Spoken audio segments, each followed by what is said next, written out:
A crying wild mustang blocked a cowboy in a hailstorm, then led him to a foal with a shaved neck and a secret that rocked the whole town.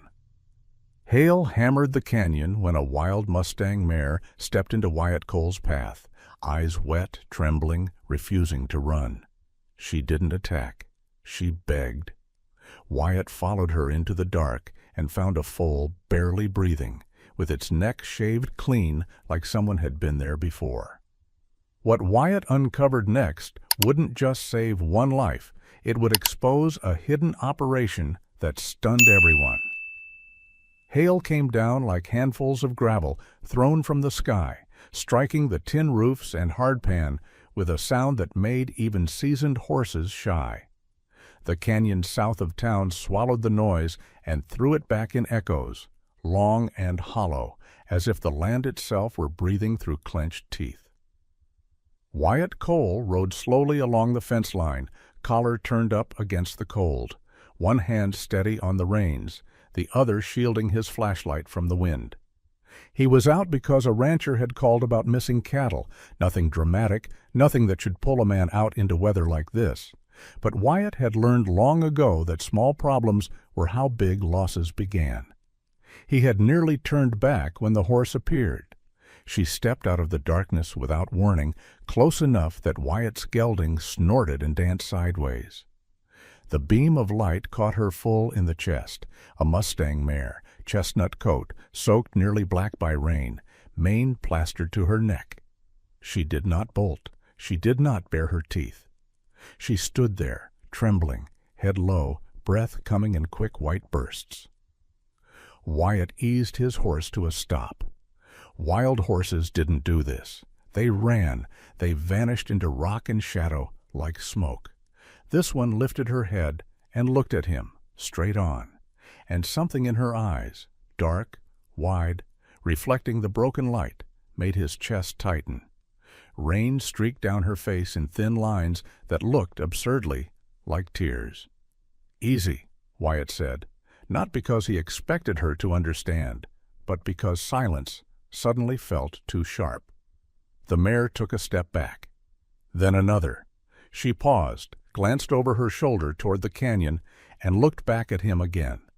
The movement was deliberate, measured, as if she were checking whether he was watching. Wyatt had tracked animals for most of his adult life. He knew fear, hunger, pain. He knew the look of a creature calculating distance, escape, survival. This was none of those. This was insistence. She turned and walked a few yards away, then stopped, waited. Wyatt stayed still, the wind rattling his jacket, the hail thinning to cold rain. A sensible man would have let her go. A sensible man would have told himself that wild things led other wild things into trouble, and that he had fences to mend and insurance paperwork waiting on his kitchen table.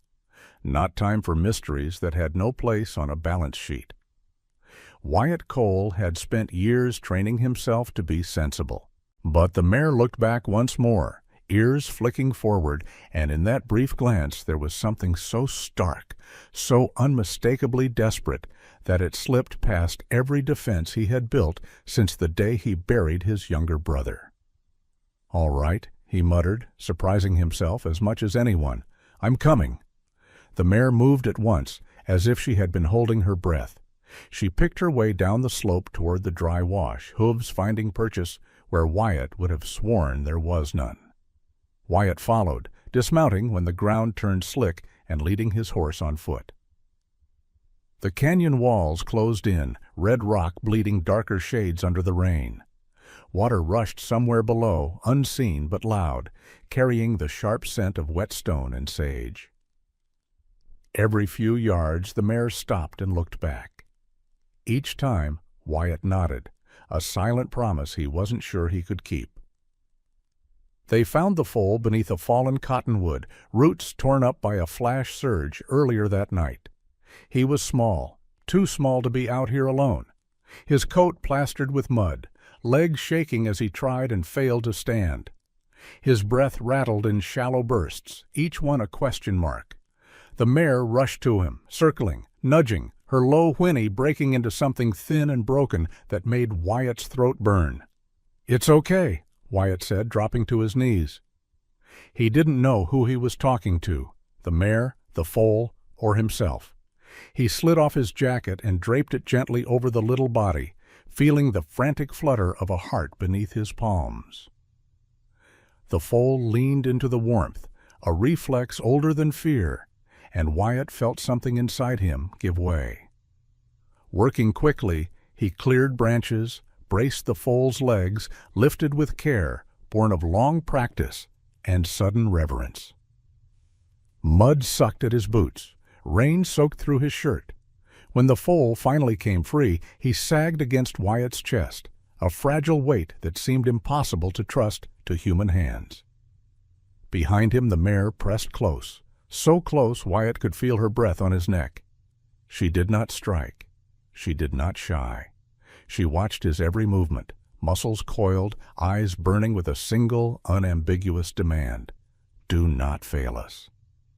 By the time Wyatt reached the abandoned line shack near the old quarry road, his arms were numb and his thoughts reduced to rhythm. Step, breathe, don't slip. He laid the foal down on dry boards, wrapped him again, and knelt there, counting breaths until they steadied. Outside, the mare stood squarely in the doorway, reins streaming off her, body angled against the wind like a shield. When Wyatt reached to wipe mud from the foal's neck, his fingers brushed a patch of skin that made him freeze. The hair there was gone, not torn, not rubbed raw by rock or branch, shaved clean, precise, the way a hand with purpose would do it. Wyatt swallowed, the canyon suddenly too quiet around him, and said the words out loud before he could stop himself. This wasn't an accident. Outside, the mare lifted her head at the sound of his voice, and in her eyes Wyatt saw not relief, but recognition, as if she had known all along that this moment, this understanding was the real beginning. He did not yet know that by saying those words he had crossed a line he could never uncross. Wyatt stayed with the foal until dawn thinned the darkness into a dull gray. The storm moved east, leaving behind a canyon rinsed clean and sharp with cold. He fed the small stove in the corner of the line shack, watching the flame catch, listening to the slow, uneven breathing behind him. Each breath sounded like a question the world had not yet answered. The mare never left her post. When Wyatt stepped outside to rinse mud from his hands, she shifted just enough to keep the doorway blocked, her body angled between him and the foal. She watched him with a focus that felt unblinking, ancient, as if she were measuring not his strength, but his intention. Wyatt had spent his life reading signs, tracks in dust, bent wire, the way cattle moved before weather turned. But this was different. This was not a trail. This was a judgment. He leaned against the doorframe and let his shoulders sag. Exhaustion crept in now that the urgency had loosened its grip. In the pale light, he noticed how worn his jacket was, how the seams at the elbows had gone soft. He had owned it since before the rodeo accident, before the phone call that split his life into a clean before and an endless after. Back then, he had believed hard work could keep the world orderly. You fixed what broke. You rode again. You didn't dwell. The foal stirred, a small sound like paper tearing, and Wyatt straightened at once. He checked the little chest rising and falling, felt the warmth under the blankets. Alive. For now, he let out a breath he hadn't realized he was holding. As the sun climbed, the mare finally moved, stepping just far enough inside to lower her head and nudge the foal's flank. The gesture was gentle, precise, a mother's inventory. Satisfied, she backed away again, returning to her vigil. Wyatt watched, struck by the discipline of it. She trusted him, just enough, but not the world. He brewed coffee that tasted of metal and smoke, and drank it standing, eyes on the shaved patch of skin he had uncovered in the night.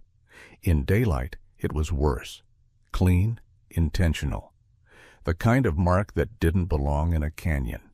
The kind of thing Wyatt had learned over years of minding his own business not to ask questions about.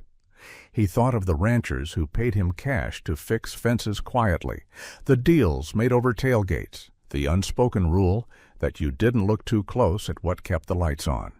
He had survived by being useful and uncurious, by looking away. But the foal's ribs fluttered under his hand, and the mare's eyes never left him. Wyatt loaded the foal into the back of his truck, padding the bed with straw and old quilts. He drove slow over Soe. Washboard roads, every bump a negotiation with gravity. At the edge of town, the gas station sign flickered awake, and the morning crew gathered for coffee and gossip. Wyatt did not stop. He turned toward the low building with the green awning and the small sign that read Moreno Veterinary and Wildlife Care. Dr. Lila Moreno met him at the door before he could knock, dark hair pulled back, eyes already scanning the truck bed. She had the habit of seeing the end of a problem before most people saw the beginning. "Bring him in," she said, no wasted words, and Wyatt felt the strange relief of handing a fragile thing to someone who knew how to hold it. Lila worked quietly, methodically. She checked gums, pupils, reflexes. She murmured to the foal in Spanish, in English, in a tone that didn't ask for trust so much as assume it. Wyatt stood back, hands shoved into his pockets, watching her fingers trace the shaved skin. He saw the moment her expression changed, not alarm, not surprise, but recognition. "This wasn't done in the wild," she said at last. "It's a placement, clean, repeated." "What is it?" Wyatt asked. "Hard to say without imaging," she replied. "Tracking, sampling, something meant to be found again." She glanced up at him. "You did the right thing bringing him here." Outside, tires crunched on gravel. Wyatt turned and caught a glimpse through the window. A white truck idling at the edge of the lot, no visible plates from this angle, engine humming like it had nowhere better to be. When he looked again, it rolled off, unhurried. Lila followed his gaze. "You expecting company?" "No," Wyatt said too quickly. They stabilized the foal. Fluids. Warmth. Time. Lila promised to monitor him through the afternoon. Wyatt nodded, thanked her, and stepped back into the cold light. The mare stood across the road, a dark shape against pale dust, as if she had crossed miles without leaving a track. When Wyatt met her eyes, he felt the decision settle, heavy and unavoidable. He could still choose the old way. Patch the fence, take the check, let the canyon swallow its secrets. Instead, he turned his truck toward home, already planning where to set cameras, already listening for engines that didn't belong. The world had asked him a question in the language of hooves and rain, and for the first time in years, Wyatt Cole did not look away. Wyatt did not sleep that night. He lay on the narrow bed in his trailer, boots still on, listening to the low hum of wind moving through the sage outside. Every few minutes, his eyes went to the clock, then to the window, then back again, as if time itself were something that could sneak up on him if he stopped watching. The image of the white truck idling at the vet clinic kept resurfacing, not as fear exactly, but as a pressure, the sense of being noticed by something that preferred to stay just out of focus. Before sunrise, he was back on the road. He parked where the track gave way to open range and stepped out into the cold. The land stretched quiet and wide, washed clean by the storm, red rock catching the first thin light of morning. Wyatt scanned the horizon, reading the ground the way he always had, bent grass, broken crust, the faint language of hooves written overnight. He found her tracks easily. The mare had not tried to hide them. Mare emerged from behind a low rise as if she had been waiting. Her coat had dried to a dull copper, and the small white mark on her forehead stood out now, sharp as a drop of paint. She regarded Wyatt without moving, ears forward, body still. The canyon behind her opened like a corridor carved by time. "All right," Wyatt said quietly. "Show me." She turned and walked, not fast, not slow, setting a pace that felt deliberate. Wyatt followed on foot, leaving his truck behind. This was not a place for engines. The ground narrowed, the walls drawing closer, the air cooling as the sun climbed, but could not reach the bottom. Sound changed here. Footsteps echoed differently. Even breathing seemed to carry. The mare led him along a dry wash that curved and twisted, then up a steep incline where loose stones skittered underfoot. Wyatt paused once, heart thudding, to test the climb. When he looked up, Mare was already waiting, head lowered, patient. The message was clear: keep up. They reached a shelf of rock that overlooked a wide basin dotted with juniper and scrub. Wyatt crouched, using his binoculars, and felt his pulse jump. There were tracks, everywhere, too many to be natural. Tire marks, faint but repeated, cutting lines where no road should be. The ground bore scars of heavy use disguised by carelessness, as if someone believed the land itself would erase their passage. Mare shifted beside him, nostrils flaring. She angled her body away from the basin, a subtle warning. Wyatt memorized the view anyway, committing it to the part of his mind that catalogued trouble. On the way back, they took a different route. Mare descended into a narrow slot canyon, walls so close Wyatt had to turn sideways in places. Halfway through, he saw it. A length of rope snagged on a rock, fibers frayed but fresh. Further on, a broken dart casing lay half buried in sand, its bright plastic out of place against stone. The color of old blood. Wyatt picked it up and turned it over in his hand. He didn't need to know exactly what it was used for to understand what it meant. Someone had been here. Recently. Often. By the time they reached open ground again, the sun was high. Sigh. Wyatt's phone buzzed with a message from Lila. Foal stable. Holding temperature. I ran scans. You need to see this. Wyatt texted back that he was on his way and slipped the casing into his pocket. Mare walked him part of the way to the truck, then stopped. She did not follow when he turned. She watched until he drove off, a solitary figure against the rock, as if anchoring the place to memory. At the clinic, Lila met him, in the imaging room. She pulled up a screen, pointed to a faint, unmistakable outline beneath the foal's skin. "There's a device," she said. "Not just a chip. A transmitter. It's been active." Wyatt exhaled slowly. "Who does this?" "People who expect to come back," Lila replied, "and who don't expect resistance." They spoke in low voices, trading fragments of information. Lila mentioned another case from months back, a Mustang found weak, marked, then gone before anyone could investigate. Wyatt told her about the basin, the rope, the casing. The pieces did not yet form a picture, but they were starting to edge closer together. When Wyatt left the clinic again, the white truck was nowhere in sight. That should have been a relief. Instead, it felt like the pause before a move in a long game.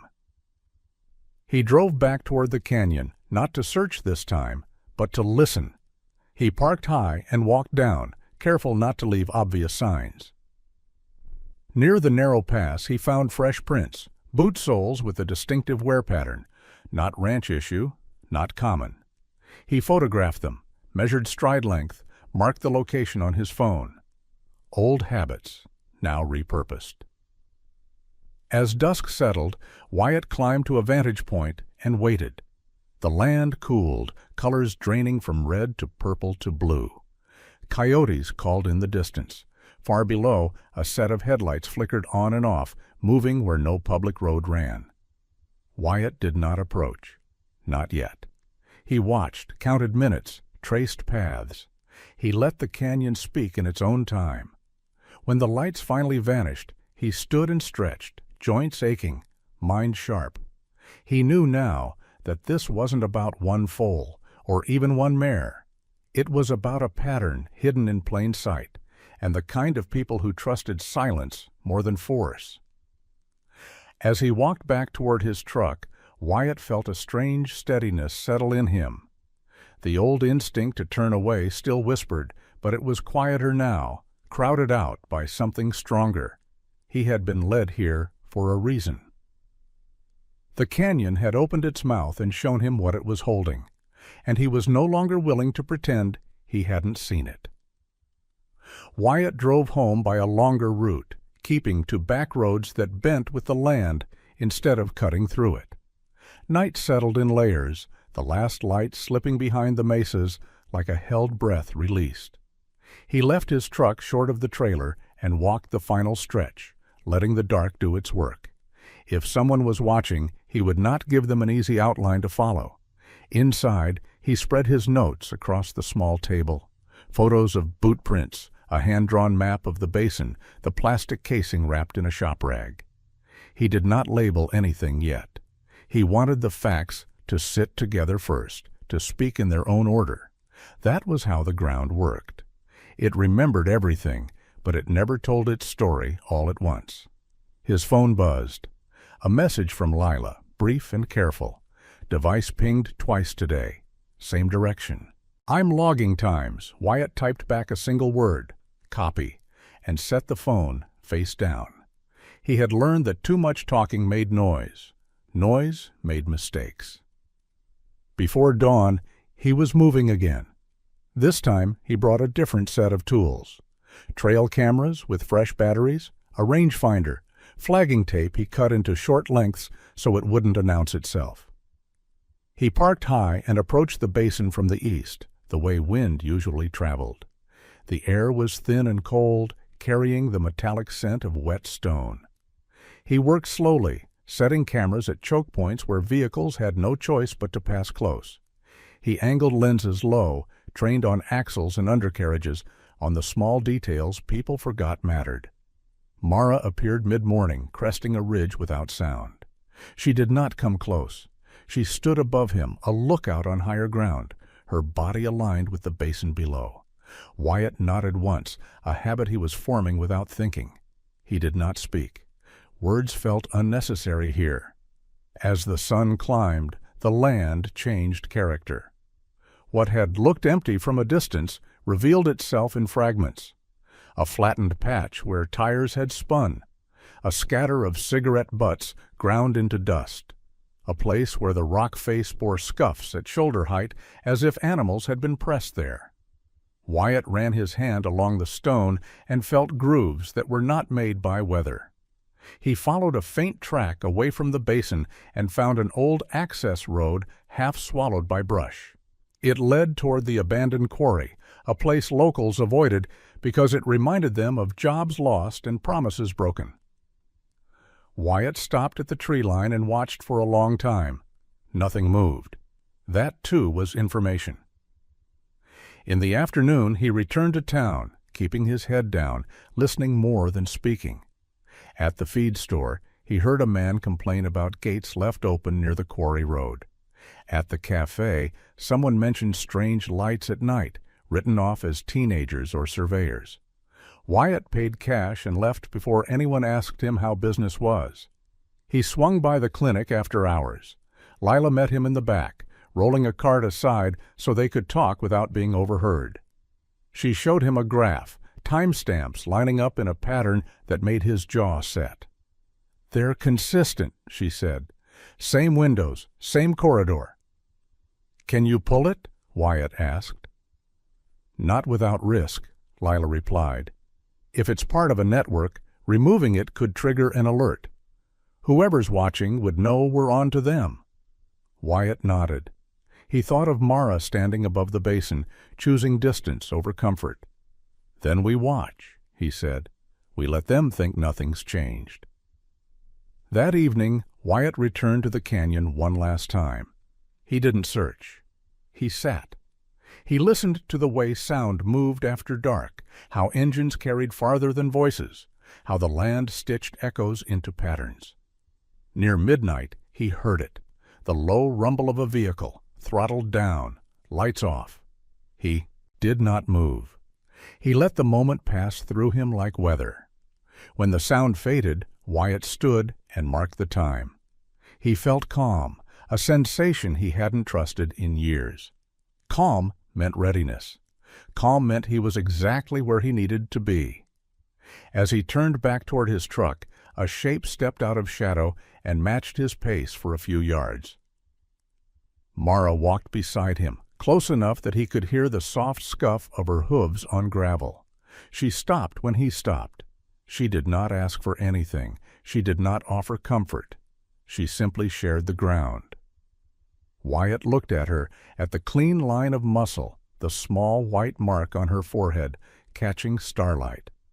"I know," he said quietly. "I won't rush it." Mare flicked an ear, then turned away, disappearing into the dark, with the unhurried confidence of something that knew the land would hold its secrets a little longer. Wyatt drove home with his headlights low, the map in his head sharpening by the mile. He understood now that this was not a problem to be solved quickly. It was a pattern to be proven, a door to be opened with the right pressure in the right place. And somewhere beyond the quarry road, engines idled, and men believed the canyon would keep their silence. Morning arrived without ceremony, no color show, no promise, just a pale band of light easing over the mesas, as if the land were careful not to wake anything too soon. Wyatt rose before the sun cleared the ridge, his body already tuned to the work ahead. He checked his cameras first, pulling memory cards with practiced efficiency, eyes scanning the horizon between each step. Nothing yet, or rather, nothing obvious. He reminded himself that absence could be a kind of message. He drove toward the clinic with the windows cracked, cold air sharpening his thoughts. Lila met him at the back entrance, coat thrown over scrubs, hair still damp from a rushed shower. They reviewed the footage in silence. Frames of rock and shadow flickered by, then, there. A white blur sliding through the bottom edge of the image. Another angle showed tires easing past. Lights off, speed deliberate. Not teenagers, not surveyors. "They're careful," Lila said. "That's not panic. That's routine." Wyatt nodded. He thought of the way the mare had paced him through the canyon, never rushing, never hesitating. "Routine breaks when you change the weather," he said. They walked out to the holding pen where the foal rested. Juniper stood shakily now, legs still thin as pencils, eyes bright with a fragile curiosity. The transmitter beneath his skin pulsed faintly on Lila's monitor, steady, patient, as if waiting for its owner to return. Wyatt felt a flicker of anger he kept carefully banked. Anger made noise. Noise made mistakes. "I called a friend," Lila said, lowering her voice. "Federal Wildlife Enforcement. Off the record. He can't act without more, but he can watch." "Good," Wyatt replied. "Watching buys time." He left town before the lunch crowd gathered, heading back toward the quarry road. The land warmed under the sun, releasing the smell of dust and iron. He parked well short and approached on foot, using the same path twice, only to abandon it the third time. He placed one last camera near a bend where rock forced vehicles to slow. He set the lens to catch faces this time. As the afternoon dragged on, Wyatt waited from a high vantage, binoculars resting against his chest. Hours passed. Wind shifted. Shadows shortened, then stretched. He drank water, ate without tasting, and let his mind drift through contingencies. If they came by day, he would observe. If they came by night, he would count. If they didn't come at all, that meant something else entirely. He sensed her before he saw her. Mara appeared along the ridgeline, outlined against sky, her presence as quiet as a held note. She moved closer than before, stopping within a dozen yards. Wyatt did not reach for her. He didn't need to. They shared the same view, the same waiting. Near dusk, the ground remembered for him. A low vibration traveled through stone and into his boots. Wyatt lifted the binoculars. Far below, a vehicle eased along the old access road, hugging shadow, pace unhurried. It stopped near the quarry entrance. Two figures stepped out, silhouettes against rock, movements economical. They checked the perimeter, then vanished inside. Wyatt marked the time. He did not follow. Not yet. When the vehicle emerged again, it was heavier, the suspension rode lower.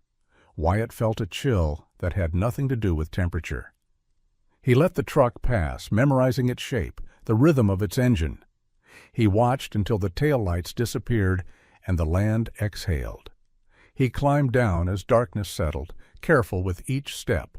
Halfway to his truck, he stopped. The mare stood directly in his path, closer than she had ever been, her head lowered. Wyatt halted, heart steady. For a long moment, neither moved. "I know," he said quietly, the words chosen without thinking. "Soon." Mara shifted, stepping aside. As Wyatt passed, her shoulder brushed his sleeve, an accident perhaps, or something more deliberate. He didn't turn to look back. He didn't need to. That night, Wyatt drove to a ridge overlooking the quarry and waited. The stars came out sharp and numerous, indifferent witnesses. Sometime after midnight, engines stirred again. This time there were two vehicles. Wyatt raised his camera and captured everything he could, angles, timings, the way one driver always paused before turning, as if listening. When the last sound faded, Wyatt packed up and headed home, the weight of what he'd seen settling into resolve. He sent a single text to Lila with coordinates and times. He drafted another message and deleted it, then wrote again, more carefully. "It's time to loop in your friend." At the trailer, he sat on the step and let the night cool him. He thought of Juniper standing on, uncertain legs, of Mara choosing distance and returning anyway, of men who believed silence was a shield. Wyatt understood now that the quiet he'd grown used to was not peace. It was a pause, and pauses, he knew, were meant to end. The call came just after sunrise, when the light was still thin and undecided. Wyatt stood at the sink, rinsing grit from his coffee cup, listening as Lila spoke in the clipped, careful tone she used when she didn't want a conversation overheard. "He's in," she said. "Agent Noah Pike, Federal Wildlife Enforcement. He'll drive down today. But Wyatt, he can't move on instincts. He needs proof that holds up in court. Clean, verifiable." Wyatt watched steam rise from the mug, vanish, and said, "He'll have it." They met Pike that afternoon at a pullout overlooking the valley, a place tourists sometimes stopped to photograph sunsets. Pike arrived in an unmarked SUV, stepped out in plain jeans and a windbreaker, and shook Wyatt's hand with a grip that was firm without being performative. He had the look of a man who spent most of his time listening and letting other people underestimate him. They spread maps across the hood of the vehicle. Wyatt walked Pike through everything: timelines, routes, camera placements, engine sounds, the way the trucks moved like they owned the night. He showed photos of boot prints, the casing, the grainy frames where axles and faces almost came into focus. Pike didn't interrupt. He asked questions only when it mattered. "And the animal?" Pike asked finally. "At the clinic," Lila said. "Alive, tagged." Pike nodded once. "That changes the equation." They drove out together to the ridge above the quarry road. Wyatt showed him where the vehicle slowed, where they disappeared. Pike studied the terrain, then looked past it, as if measuring something invisible. "They're disciplined," he said. "That means someone's paying to keep it that way." "What do we do?" Wyatt asked. "We wait," Pike replied. "One more cycle. Then we catch them where they can't deny it." Waiting, Wyatt had learned, was harder when you knew what was coming. That evening, he returned to the canyon not to watch the road, but to check the foal. Juniper stood steadier now, weight shifting with growing confidence. Lila adjusted a monitor and smiled without meaning to. "He's stronger," she said. "So is the signal." Wyatt crouched, resting his forearms on his knees, careful not to crowd the pen. Outside, the air cooled. Somewhere beyond the fence line, a shape moved. Mare stood just inside the shadows, close enough that Wyatt could see the white mark on her forehead glow faintly in the failing light. She didn't approach. She didn't retreat. "Soon," Wyatt said low. He wasn't sure whether he was reassuring himself or her. Night fell cleanly, without clouds. From the ridge, Wyatt and Pike watched the quarry road come alive again, this time the Ultimoat. Trucks arrived earlier. 2 white vehicles, engines subdued, lights cut. They stopped just short of the entrance. Men stepped out, checked equipment, spoke in gestures instead of words. Pike raised his camera, recording everything. "That's enough," he murmured. "We move on the exit." Wyatt felt the moment tighten around him like a rope. He followed Pike's instructions without question, taking position where the road narrowed and stone forced speed down to nothing. When the trucks emerged, heavy again, Pike stepped out, badge raised, voice calm and absolute. "Federal Wildlife Enforcement," he said. "Engines off." For a heartbeat, nothing happened. Then one driver bolted. Wyatt moved without thinking, blocking the road with his truck, tires screaming as he cut the angle. Dust billowed. The second vehicle stopped dead. Pike had a door open, a man on the ground, au monde, cuffs snapping closed with finality. The runner didn't get far. He slipped on loose gravel and went down hard, the chase ending in a tangle of limbs and curses. The canyon held its breath. When it exhaled, it sounded like radios crackling to life, like voices calling coordinates, like doors opening to reveal what had been hidden. Inside the trucks were cases, equipment, restraints, paperwork stamped with logos that meant legitimacy to people who didn't look too closely. Pike photographed everything. They found more at the quarry. Temporary pens cut into the rock, signs of recent use, the echo of hooves where they didn't belong. Wyatt stood back, hands on hips, letting the professionals work. He felt the old instinct to fade into the background tug at him, but it didn't have the strength it once did. One of the detained men spoke when he realized silence wouldn't save him. He named a contractor. He named a project. He named someone local who signed off and asked no questions. "People trust us," the man said, bitter now. "That's how this works." By dawn, news traveled faster than trucks ever could.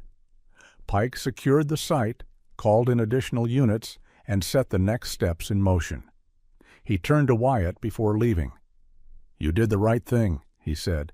"You didn't cross this line alone."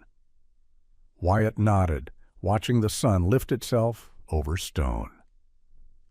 As the agents packed up, a familiar presence moved at the edge of the light. Mare stood on the rise, still as the rock beneath her. She watched the activity with a quiet intensity, then shifted her gaze to Wyatt. For a long moment they looked at each other across the dust and distance. No fear, no gratitude, just recognition. Wyatt lifted a hand, not a wave, not a claim. Mare flicked an ear and turned away, leading the morning back into the canyon. Wyatt followed her with his eyes until she was gone. The work wasn't finished. It was only changing shape. But for the first time since the night of hail and desperate footsteps, Wyatt felt the line between right and easy harden under his boots. And he knew he would not step back over it. The canyon returned to its old rhythms with unsettling speed. By mid-morning, the agents were gone, the trucks hauled away, the quarry sealed with notices that fluttered in the breeze like quiet warnings. What lingered was not noise, but questions. Thin, sharp things that traveled faster than the dust could settle. Wyatt felt them as he drove back toward town, the way eyes followed his truck a second longer than usual, the way conversations dipped when he passed. At the cafe, the televisions were tuned to local news. The anchor spoke carefully, choosing words that would not ignite panic, but the crawl at the bottom told a louder story. Federal investigation underway near abandoned quarry. Names were not mentioned yet. Speculation filled the gaps. Someone said it had to be outsiders. Someone else said it didn't make sense for strangers to know the land that well. Wyatt ordered coffee and drank it standing, his back to the wall, listening without adding a word. Lila joined him later, her face drawn but steady. "They're asking questions at the clinic," she said. "Nothing aggressive, just thorough." "That's how it starts," Wyatt replied. He thought of the detained man's words.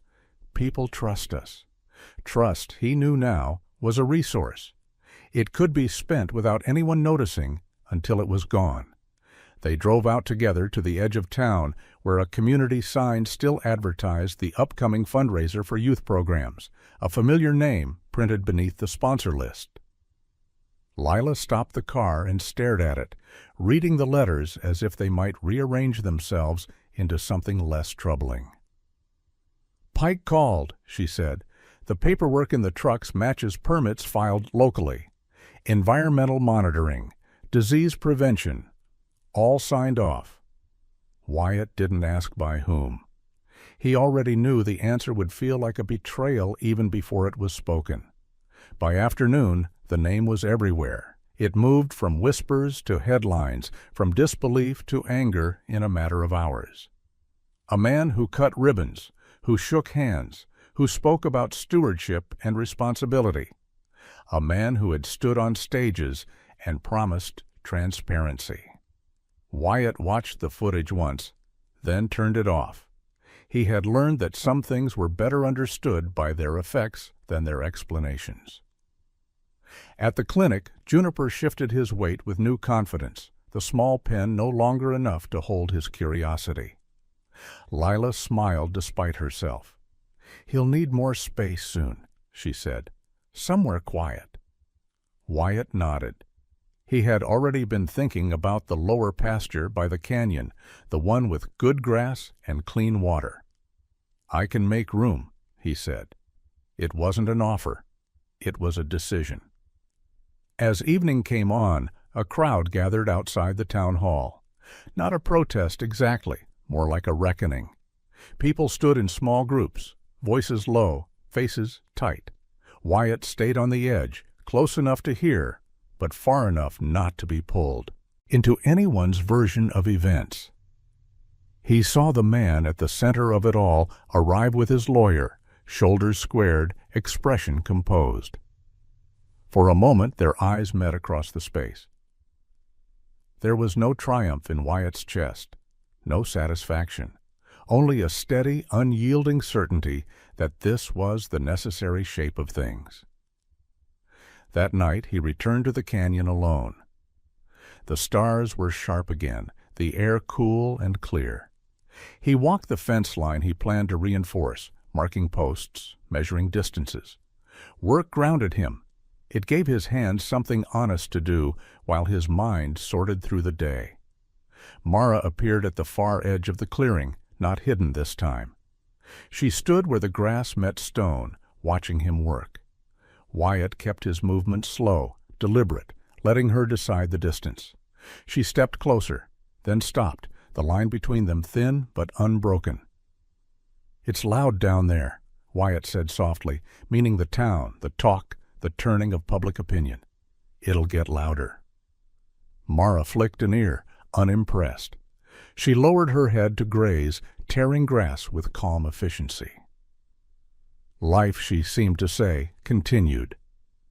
Wyatt finished setting the last marker and leaned on the fence, looking out over the land.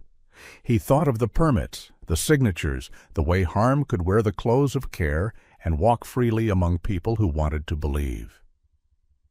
He thought of Juniper's steadying legs, of Lila's careful hands, of Pike's quiet resolve. When Wyatt finally turned back toward home, Mara did not follow. She did not need to. The path ahead was clear enough.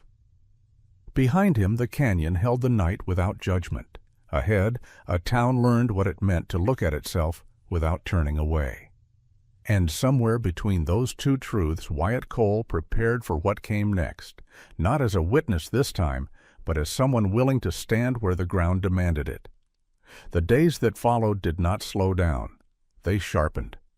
Word spread beyond the county line, carried by headlines and phone calls, by conversations that started cautiously and ended with long silences.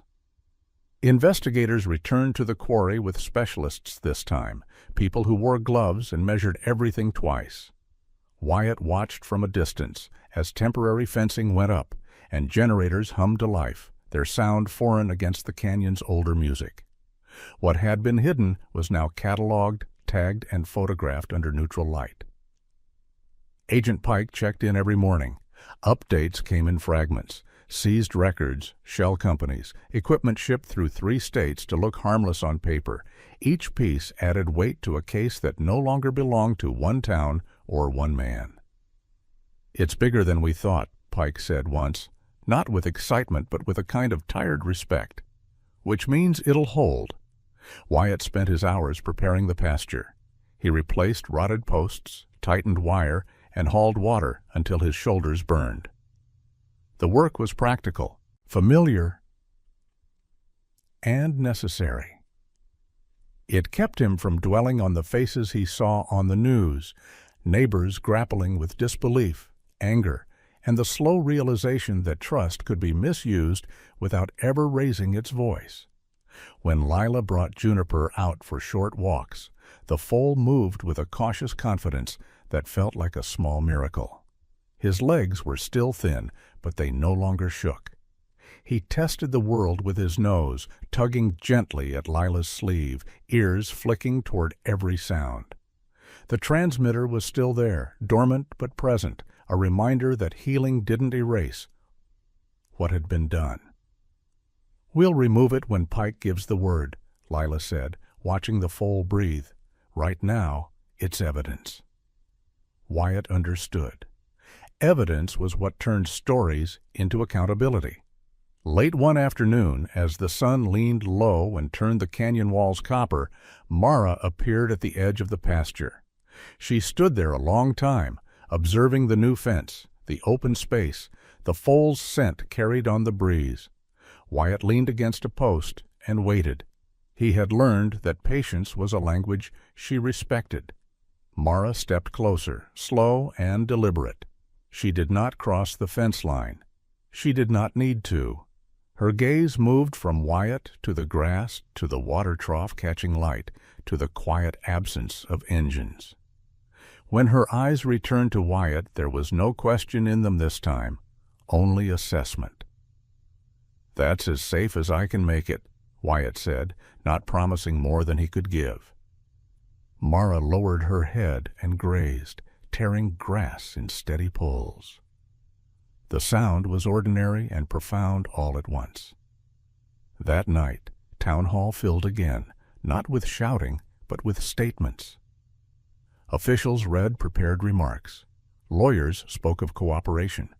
People stood and asked questions that had been waiting years for air. Wyatt stayed near the back, hands folded, listening as the shape of the truth settled into something undeniable. When the meeting adjourned, no one applauded. They peaned out it quietly, changed by the weight of what they now knew. Outside, Wyatt found Pike leaning against his vehicle, phone pressed to his ear. He hung up and nodded toward the dark horizon. "We're moving fast," he said. "Warrants are signed. The network's unraveling." Wyatt exhaled. "And the animals?" "We'll relocate as many as we can," Pike replied. "Sanctuaries, protected range. The rest," he shrugged, "the land will have to do what it's always done." Later, alone, Wyatt walked the pasture one last time before turning in. The stars were bright, the air cool. He thought of the night the mare had stepped into his path, of how close he'd come to riding on. He thought of how easy it was to miss a turning point when it didn't announce itself.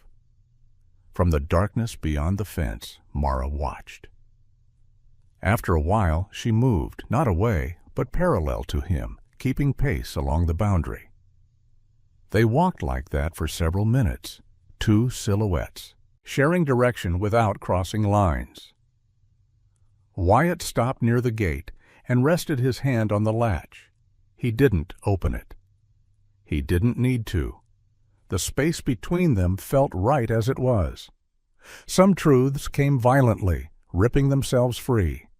Others rose slowly, like groundwater, patient and unstoppable. This one had done both.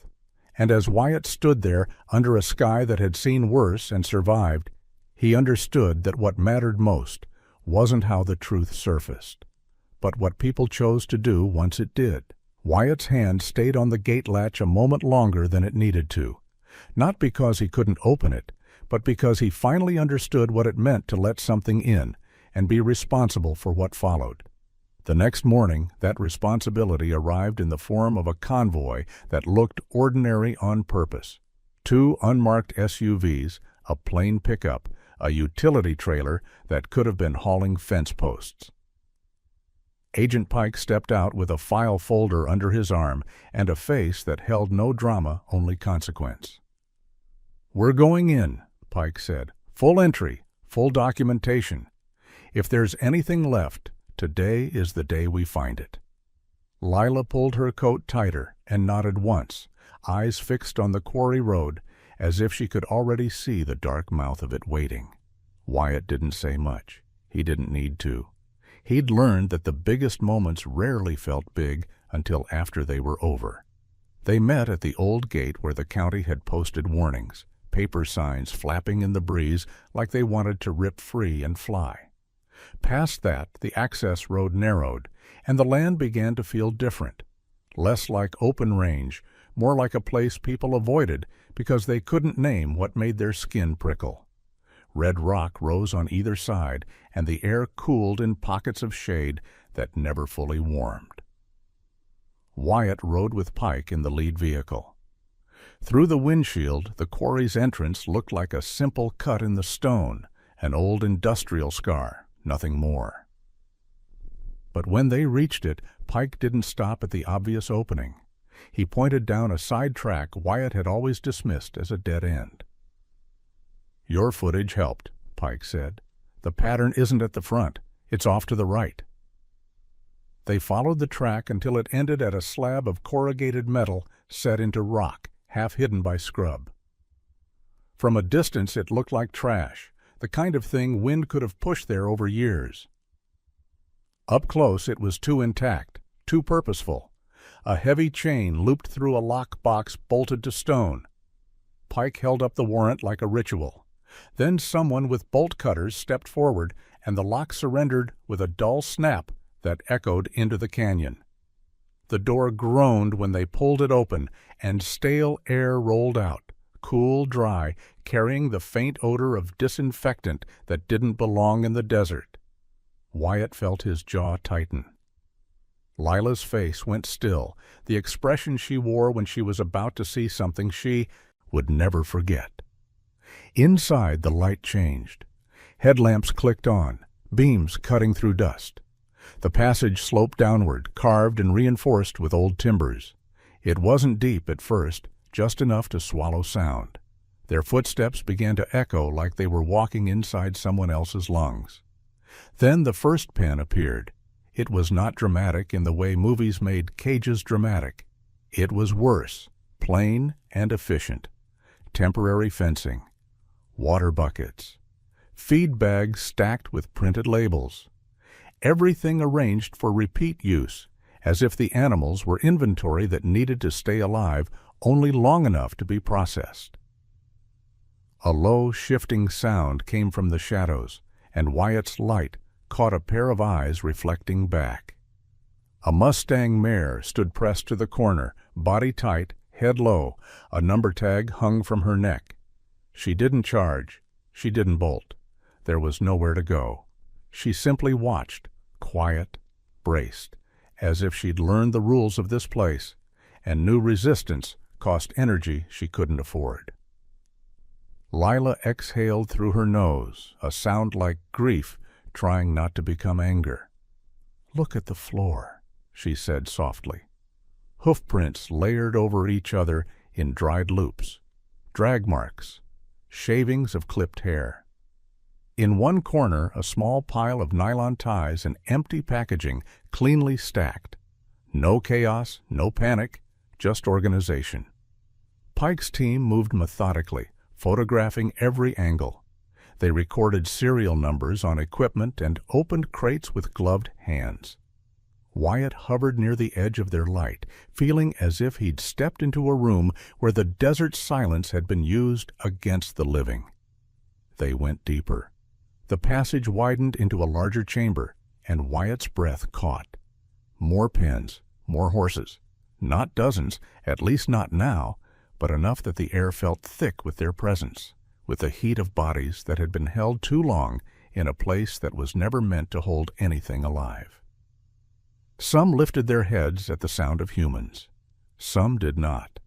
A few stood with their backs turned, facing stone, as if the wall was kinder than looking at another set of eyes.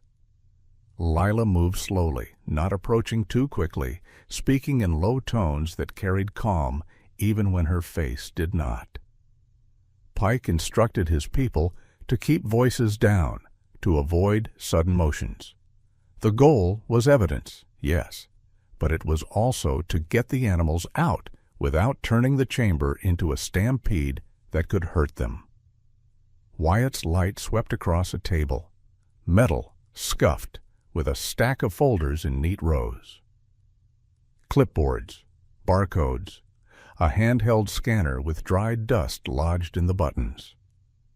Above it, pinned to the rock with magnets, a laminated sheet titled Field Protocol. Wyatt didn't read the whole thing. He didn't need to. The tone was enough, sterile language describing living beings like data points. Pike opened one of the folders and flipped through. His face tightened in a way that made Wyatt look closer. Inside were photos, close-ups of shaved patches on necks, diagrams, dates, and signatures at the bottom of each page. Names of contractors, shipping manifests, payments broken into clean segments that looked like a budgeting spreadsheet. Wyatt's mind snagged on the financial neatness of it. Whoever had designed this didn't rely on brute force. They relied on paperwork, on invoices, on permits, on the comforting illusion of legitimacy. Lila stood beside him, eyes on the signatures.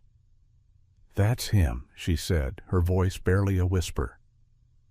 Wyatt's stomach turned. The name was already circulating in town, already stained, but seeing it here, ink on paper inside a hidden chamber, felt like being shown the root of a poison tree. It wasn't rumor now. It wasn't a headline. It was documented intent. Pike nodded without looking up. "This is what makes it stick," he said. "Not what people feel, what we can prove." A sharp sound echoed from farther down the corridor, metal shifting, the faint scrape of a door. Everyone froze. Pike lifted a hand, signaling silence. Two agents moved ahead, lights low, weapons not raised high, but ready in the way professionals carried readiness without theatrics. Wyatt's pulse quickened. He thought of the white trucks that had moved like they owned the night, a routine that only broke when someone touched it. The network might be unraveling, but unraveling things tended to whip before they snapped. Another sound, closer now. A soft thud, then the distinct hiss of a radio being muted too late. Pike's voice stayed calm. "We've got company," he said, barely above a breath. The agents advanced. Wyatt didn't follow. He held his position, instinctively placing himself between the main chamber and the corridor, as if his body could become a gate, the way Mara's had been on that storm night. Lila stayed near the horses, hands open, posture low, speaking softly to keep them from reacting to the tension in the air. Seconds stretched. Then Pike's radio crackled with a low confirmation. 2 subjects, attempting entry, detained. Wyatt let out the breath he'd been holding. Lila's shoulders dropped a fraction, her eyes shining with something that wasn't relief so much as the release of pressure that had been building for weeks. Pike returned a few minutes later, dust on his sleeves, expression keyed unchanged. "They were coming to retrieve equipment," he said, "and paperwork. They didn't get far." "Were they locals?" Wyatt asked. Pike's pause was small but telling. "One of them grew up here," he said. "That's all I'm going to say for now." The horses shifted uneasily as the team began opening the outer door wider, letting fresh air drift in. Someone rolled in portable panels to create a calm corridor for relocation. It was careful, patient work, less like a raid, more like a slow apology. Above ground, the sun was too bright at first, washing the world in gold, as if nothing bad had ever happened in it. One by one, the mustangs were guided into open air. Some balked, some surged, hooves striking rock with sudden freedom. Their breath came fast, nostrils flaring at the shock of wind and sky. Wyatt watched their faces as they crossed the threshold. Not gratitude, not understanding, just the fierce, startled aliveness of creatures who had been held and were now not held. A movement on the ridge caught his eye. Mare stood there, silhouetted against the sky, the small white mark on her forehead like a star that had fallen onto her brow. She watched the line of horses emerging, ears forward, body still. For a moment, her gaze dropped to Wyatt, and he felt as if she were asking the only question that mattered. Now what? Wyatt looked past the convoy, past the agents and paperwork and cameras, toward the pasture he'd built and the quiet water he'd hauled. He thought of Juniper waiting at the clinic, growing stronger with each day. He thought of a town trying to learn how to live with what it had allowed. He met Pike's eyes. "Bring the foal when you can," Wyatt said. "He has a place." Pike's voice softened just slightly. "We'll move him tonight," he replied. "You'll want to be there." Wyatt nodded once, then turned his face into the wind as if to steady himself for whatever it meant to finally open the gate all the way. Wyatt drove back toward town with the wind pressing against his door like a warning that didn't know how to speak in words. The convoy's dust still clung to the air behind him, a pale ribbon unraveling over the red rock. He kept his headlights off until the last turn, letting dusk do most of the seeing. The sky had that late-day clarity that made everything look honest, even the things that weren't. At the clinic, Lila was waiting with the lights low. Juniper stood inside the pen, alert now, ears swiveling, as if he could sense that the world was about to widen. A soft blanket lay over his back, not for warmth, but for comfort, something to carry his scent, something familiar to touch when the night got strange. "You're sure?" Lila asked as Wyatt stepped in. Wyatt looked at the foal's legs, the way they held him steadier than they had a week ago. He looked at the shaved patch on Juniper's neck, where the skin had begun to grow a faint shadow of hair. "I've never been more sure of anything," he said. Agent Pike arrived a few minutes later, not in a convoy this time, just his SUV and the calm that followed him like a second coat. 2 other agents came with a trailer outfitted for safe transport, rubber matting, low lighting, quiet latches, everything designed to reduce panic. There were no sirens, no flashing lights. This wasn't theater. It was responsibility. Pike nodded to Wyatt. "Before we move him," he said, "Lila's going to remove the transmitter. We've documented it, collected data, photos, serial numbers. Chain of custody is in place." He paused, watching Wyatt's face. "You wanted it out." Wyatt exhaled, tension easing from his shoulders. "I did." Lila didn't make it dramatic. She prepped, she worked, she spoke softly. Wyatt held the foal's attention with a slow hand on his shoulder, murmuring nonsense the way ranch hands did when they didn't want an animal to hear fear in their throat. Juniper flinched once, then steadied, trusting the calm he'd been given.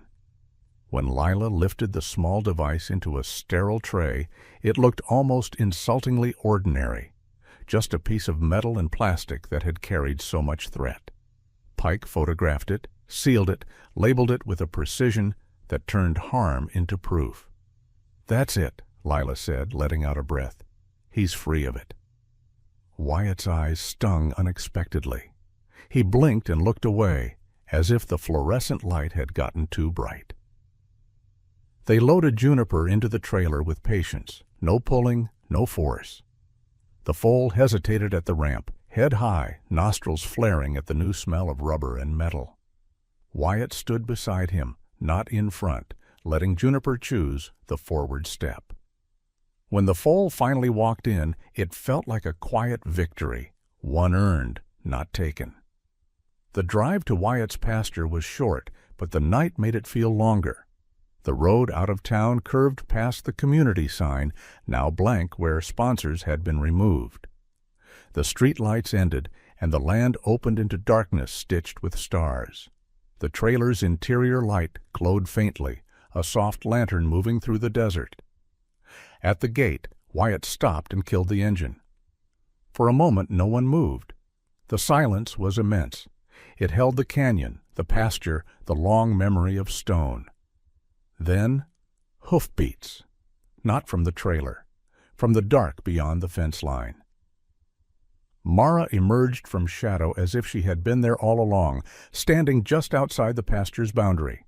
She was not frantic. She was not fearful. She was simply present, her chestnut coat catching starlight, the small white mark on her forehead bright as a drop of moon. She lifted her head, nostrils flaring, and Wyatt saw the instant recognition pass through her body like a wave. "Easy," he whispered, though the word was more for his own pulse than for hers. Lila stepped close to the gate, careful not to crowd. Pike stayed back, giving Wyatt room. The agents understood something now that paperwork couldn't teach. This part wasn't theirs. Wyatt unlatched the gate and swung it open. The hinges creaked, a small sound that felt enormous in the quiet. Mara didn't rush in. She stood where she was, watching, reading the pasture the way Wyatt read the ground. The water trough glinted in the faint light. The grass moved in a soft breeze. No engines, no chains, no scent of disinfectant. Just open space and night. Wyatt walked to the trailer and lowered the ramp. Juniper's silhouette appeared, ears forward, body taut with uncertainty. He stepped down slowly. Hooves, thudding onto packed earth. He paused, swaying slightly, then lifted his head as the wind carried a scent he recognized. Mara took one step forward. Juniper answered with a small, thin whicker that barely made sound, but it hit Wyatt's chest like a hand. Mara crossed into the pasture at last, not galloping, not desperate, simply moving with the steady power of a mother who had outlasted the worst of the world. She reached Juniper and pressed her nose to his neck, inhaling him like she was memorizing proof he was real. Juniper leaned into her, legs trembling, and for a moment the two of them stood perfectly still, joined by a silence deeper than any human conversation. Wyatt felt his throat tighten. Lila's hand went to her mouth. Even Pike looked away, as if he didn't want to intrude on something sacred. Mara lifted her head and looked toward Wyatt. It was not the pleading look from the storm night. It was not fear. It was a gaze that held both gratitude and warning, as if she were saying, "I brought you into this. You held your end. Now keep holding it." Wyatt nodded once, a small movement that felt like a vow. Over the next days, the world tried to return to normal, but it couldn't quite fit itself back into the old shape. There were court filings, press statements, audits, phrases like legal settlement, and wildlife compliance pass through town conversations the way weather did, unavoidable and sometimes bitter. People argued about responsibility. Some denied they'd known. Some admitted they hadn't wanted to know. A few showed up at Wyatt's gate with hay bales, fencing supplies, and quiet apologies they didn't ask to be forgiven for. Wyatt accepted what mattered and refused what didn't. Donations helped. He'd never pretend otherwise. Feed cost money. Vet care cost money. The pasture needed upgrades, and a home insurance quote he'd requested weeks ago now arrived in his email with numbers that made him wince. But he handled it the way he handled everything now, one honest step at a time. He built a shelter with open sides so the Mustangs could come and go without feeling trapped. He set mineral blocks near the far fence, away from human traffic. He learned where Mara preferred to stand when she watched the horizon. He learned, too, that Juniper liked to nap in the shadow of the shelter post at noon, as if the straight line of wood reminded him of stability. One morning, a week after Juniper's arrival, Wyatt walked the pasture before sunrise. The air smelled of sage and clean dirt. The sky was a bruised purple, just beginning to soften at the edges. He found Mara standing near the water, Juniper beside her, both of them facing east. Wyatt stopped at a respectful distance. Mara turned her head, looked at him, then did something he hadn't expected. She took a step closer, not toward the gate, not toward escape, but toward him. She lowered her head slightly, not submissive, not tame, just open. Juniper shifted behind, her peeking around her shoulder with cautious curiosity. Wyatt didn't move. He let the moment choose its own pace. Mara's breath touched his hand first, warm and damp. Then her nose brushed his knuckles, light as a question. Wyatt held still, feeling the soft strength of her presence, the wildness that remained intact even here. He understood then that she hadn't been asking to become his horse. She had been asking for a place where she didn't have to fight every second to keep her child alive. Wyatt swallowed hard. "You picked it," he said, voice rough. "Not me." Mara lifted her head and stepped back, as if the contact had been enough. She turned to Juniper, nudged him forward. The foal took a few wobbly steps, then broke into a brief, clumsy trot that ended in a startled little hop, an awkward, joyful thing that made Wyatt laugh once, surprised by the sound of it. The laugh didn't erase what had happened. It didn't undo the hidden chamber or the lies that had lived among handshakes. But it made room for something else, something Wyatt hadn't allowed himself since the day he'd learned that control was an illusion. He watched Mara and Juniper move through the grass, the sunrise spilling gold across their backs, and felt the truth settle where it belonged. Some stories began with tragedy and ended with vengeance. This one had begun with a mother's desperate choice and ended with a different kind of power, the kind that looked like a gate opening, a foal stepping into wind, and a wild mare deciding, on her own terms, to stay. If Mara and Juniper's story moved you, tell me this in the comments. What would you have done if a wild mother horse begged you to follow her into the storm? I read the comments, and I'd love to hear yours. If you want more true-to-the-heart animal stories like this, please like this video and subscribe so you won't miss the next one.